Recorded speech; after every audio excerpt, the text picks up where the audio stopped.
Después de que hemos construido nuestro diagrama entidad de relación, podemos hacer una transformación a un modelo tabular. Así es que en esta lección vamos a ver algunos conceptos de cómo podemos hacer esa reducción de nuestro diagrama entidad de relación a algunas tablas. Así es que los conceptos nos dicen aquí que para cada conjunto de entidades de la base de datos y para cada conjunto de relaciones de la base de datos hay una única tabla a la que se le asigna el nombre del conjunto de entidades o el conjunto de relaciones correspondientes.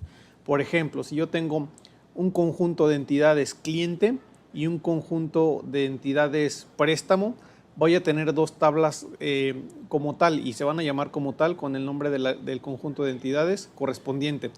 Entonces, si yo tengo una relación del cliente al préstamo, puedo crear una tabla para ese conjunto de relaciones y también se puede llamar cliente préstamo o prestatario.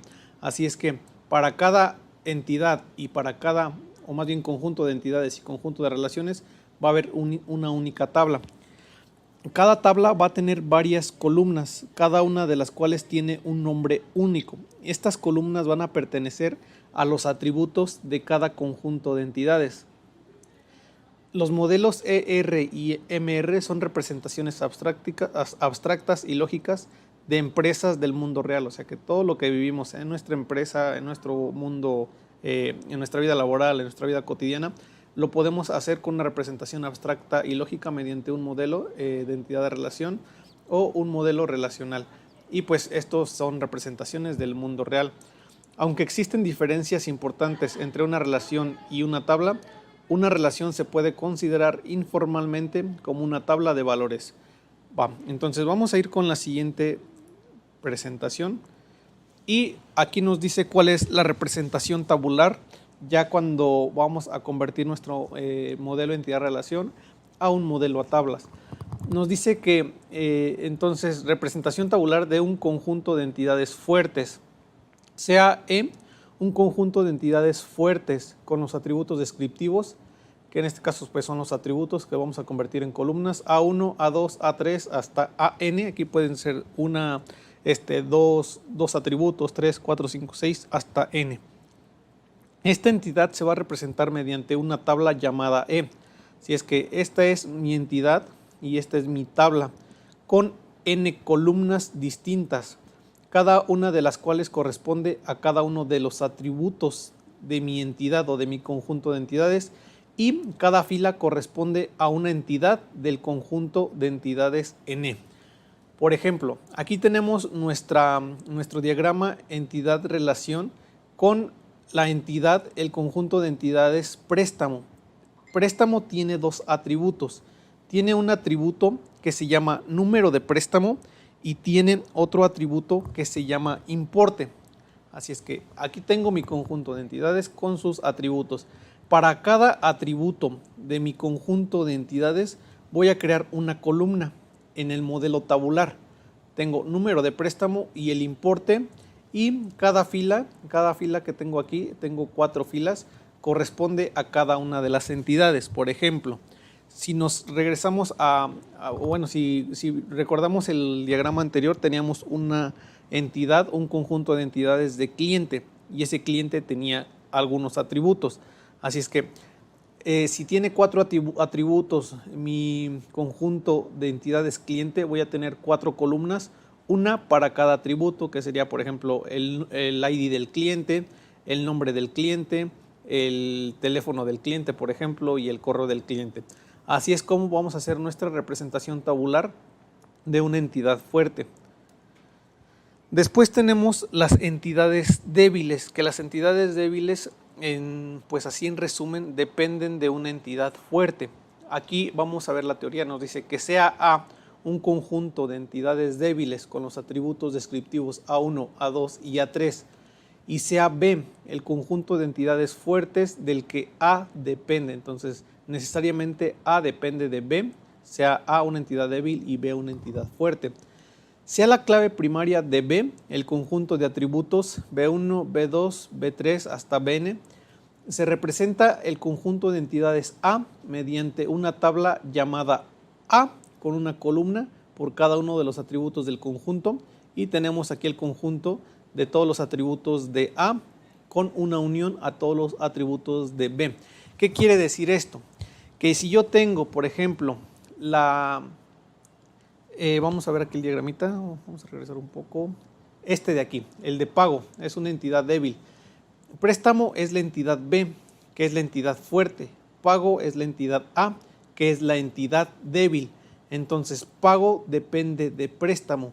Pago tiene tres atributos: número de pago, fecha de pago e importe de pago. Entonces, la representación de esta tabla o de esta relación, en este caso al modelo tabular, se van a traer todos los atributos, en este caso de pago, y se le va a sumar la clave primaria del número de préstamo, en este caso, más bien el número de préstamo, en este caso la clave primaria de préstamo. Así es que mi representación tabular sería la clave primaria o la superclave de mi entidad préstamo, que es la entidad fuerte, más todos los atributos de mi entidad débil, que es pago. Si es que regresamos, y es esta de aquí. Entonces, sería el número de préstamo, que es la superclave de la entidad préstamo, con los otros tres atributos de la tabla débil pago. Así, por ejemplo, el préstamo, suponiendo que tenemos un préstamo de $1,000, que es el préstamo 11. Entonces, en el préstamo 11 debemos $1,000, pero ya hicimos un pago, que fue el pago 53, el 7 de junio de 125. Entonces, como era de $1,000, aún sigo teniendo un saldo. Por lo tanto, acá para el pago 11 hice otro pago, que fue el pago 72, que se realizó el 28 de junio, que es de 50. Así que se representan así porque yo no sé cuántos pagos voy a tener. No sé si voy a tener 1, no sé si voy a tener 2, no sé si voy a tener 3, 4, 5 o 10. Así que para cada pago pues se agrega un nuevo registro, una nueva tupla aquí a mi modelo. Entonces, así es como representaríamos una entidad débil, con el ID de mi tabla fuerte junto con todos los atributos de mi entidad débil. Perfecto, así es que vamos a pasar a la siguiente. Y tenemos también la parte de cuando hay una entidad con un conjunto de relaciones. Por ejemplo, vamos a regresar a nuestro diagramita. Este de aquí. Tenemos esta relación entre un cliente y una cuenta. Un cliente puede tener cuentas y una cuenta pertenece a un cliente. Entonces la relación aquí sería pues que el cliente con la cuenta o la cuenta con el cliente, y esta sería mi relación. Entonces, ¿cómo voy a representar mi relación en un diagrama tabular o un modelo tabular?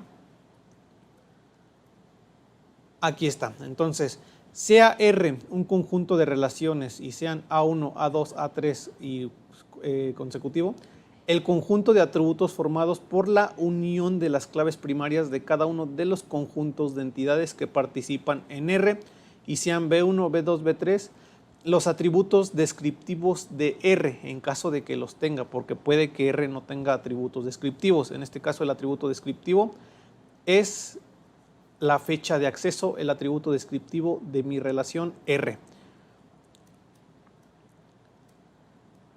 Entonces, el conjunto de relaciones se representa mediante una tabla R con una columna por cada uno de los atributos del conjunto, de A1, A2, A3, que se representan por las llaves primarias, con unión de B1, B2 y B3, que estos serían los que pertenecen a mi tabla 1 y estos serían los que pertenecen a la tabla 2. Así es que aquí en este ejercicio estamos considerando que no tenemos atributos de la relación, atributos descriptivos de R, por lo tanto únicamente representaríamos por las llaves fuertes o la superclave del ID del cliente, que pertenece a mi conjunto de entidades cliente, y al número de préstamo, que pertenece al conjunto de entidades de préstamo, y pues esta también es su superclave. Así es que así representaríamos principalmente la parte de las relaciones cuando tenemos dos entidades que están, más bien que pues tienen una relación entre ellas. Ya cuando veamos los ejemplos posiblemente va a quedar un poquito más claro. Perfecto. En la teoría que estábamos viendo anteriormente, también estuvimos checando la parte de los atributos compuestos. Por ejemplo, el nombre completo se puede separar en nombre o nombres, porque hay personas que tienen un nombre y personas que tienen dos o más, apellido paterno o primer apellido y segundo apellido. Por lo regular en Latinoamérica siempre se maneja en dos apellidos. Si no me equivoco, parece que en Estados Unidos únicamente se conserva el primer apellido, el apellido paterno.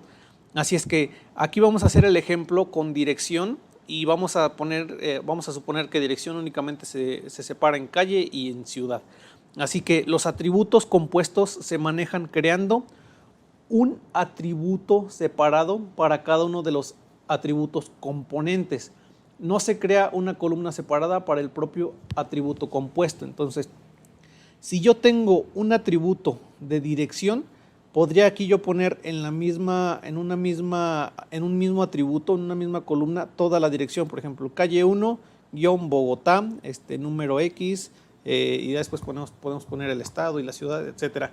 Así es que en dirección, aquí suponiendo, separamos en calle y en ciudad. Así es que sería crear un atributo, una columna para cada uno de los atributos separados. Por ejemplo, si yo tengo el nombre y quiero nombre, o sea, el atributo compuesto sería nombre completo, pero si yo lo separo a primer nombre o a nombres, primer apellido y apellidos, tendría que crear un atributo por cada uno de estos atributos después. Así es que, por ejemplo, si en dirección quiero agregar también la colonia, quiero agregar la ciudad, el estado, el código postal, el número, así es que tendría que crear un atributo separado para cada uno de ellos.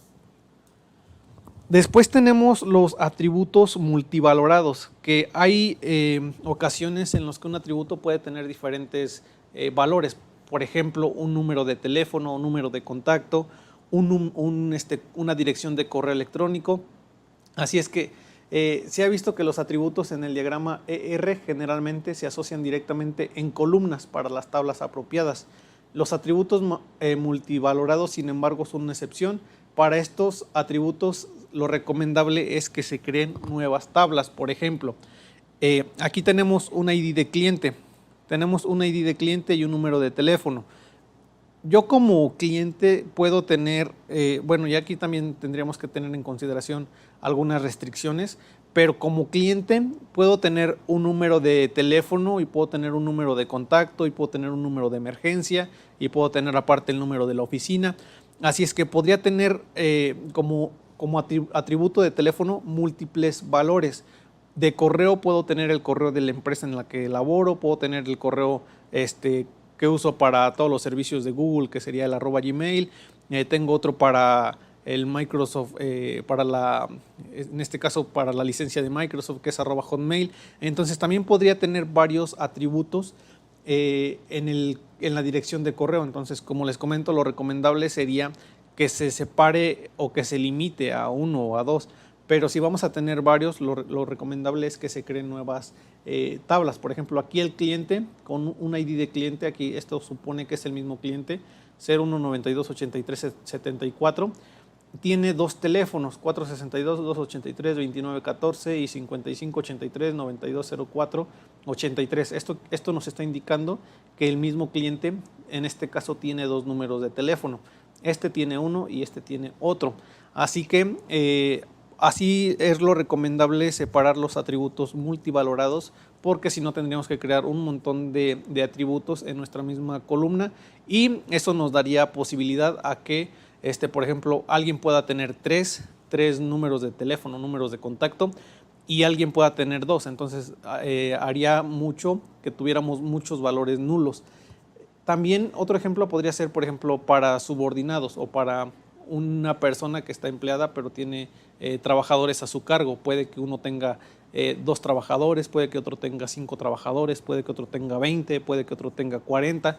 Así es que no vamos a poner un atributo para cada uno de estos registros. Lo recomendable, pues como lo vemos aquí nuevamente, es que se creen nuevas tablas. Y listo, entonces con esto terminamos la parte de el modelo entidad-relación. En el tema reducción de una entidad-relación a tablas vamos a ver ejercicios para practicar y para que quede un poquito más claro.